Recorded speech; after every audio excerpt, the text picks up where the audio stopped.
Hello guys, welcome back to the channel. In today's video, I'm going to show you how you can unlock this Heartbond Bridal Bouquet in Heartopia.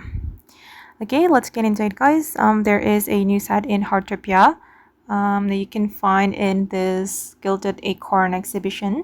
It's called Heartbound Vow, and you need to have enough exhibition pass to draw so you can get the items from this set. If you don't have the exhibition pass, don't worry guys, because you can claim it for free right here. Go to the pack and you'll get 6 exhibition passes for free, and you can use it to draw once right here. And if you're lucky, you will get the Heartbond Bridal Bouquet. And let me show you my collection. I'm gonna open up my collection right here, and I'm going to open the clothing and appearance.